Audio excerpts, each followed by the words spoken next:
మేము Tata consultancy services కి ఇచ్చాం ఎకరం 99 పైసలకే. ఇదిగోండి దానికి సంబంధించినటువంటి జీవో. మేమేం దాచిపెట్టట్లేదే. GO number 7 dated 21/4/2025 allotment of 21.16 acres of land at ITL Visakhapatnam to Messrs Tata Consultancy Services for establishing an IT campus with an investment of 1,370 crore with a potential employment of 12,000 persons. మేము ఇచ్చాం GO. మేము మీలాగా జీవోలు దాచిపెట్టలేదే. జీవోలు లేకుండా మాయం చేయలేదే. జీవోల website ని మూసేయలేదే. జీవోలు కూడా దాచిపెట్టినటువంటి 420 ప్రభుత్వం మీది కదా. మేము క్లియర్ గా రాసాం. Honourable council of ministers here by approves the allotment of land for 21.16 acres to Tata consultancy services at 99 పైసా. ఏంటి తప్పేంటి దీనిలో? ఇవాళ టీసీఎస్ కోసం కొన్ని అనేక రాష్ట్రాలు పోటీలు పడతా ఉంటాయి. ఇవాళ Tata consultancy services is one of the most renowned IT companies in the entire world. దేశంలోనే ఒక అగ్రగామి ఐటీ కంపెనీ.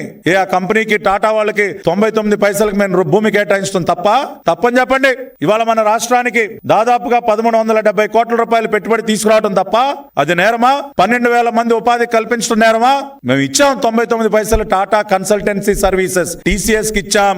జీవో విడుదల చేశాం. జీవో పబ్లిక్ డొమైన్ లో పెట్టాం. ప్రజలందరూ చూస్తున్నారు. ఇదే విధంగా ఉర్సా కంపెనీకి మేము ఏదైనా జీవో ఇచ్చామా? మీరేమన్నా జీవో ఏమన్నా బయట పెట్టగలరా? మేము ఇప్పటికీ కూడా ఉర్సా కంపెనీ పేరుతో భూమి అలాట్ చేస్తున్నట్టు ఇంకా జీవో విడుదల చేయలేదు. భూమి కేటాయింపుకి సంబంధించి స్టేట్ ఇన్వెస్ట్మెంట్ ప్రమోషన్ బోర్డులో వచ్చినటువంటి ప్రతిపాదన ఏదైతే ఉందో దానికి ఆమోదం తెలిపాం.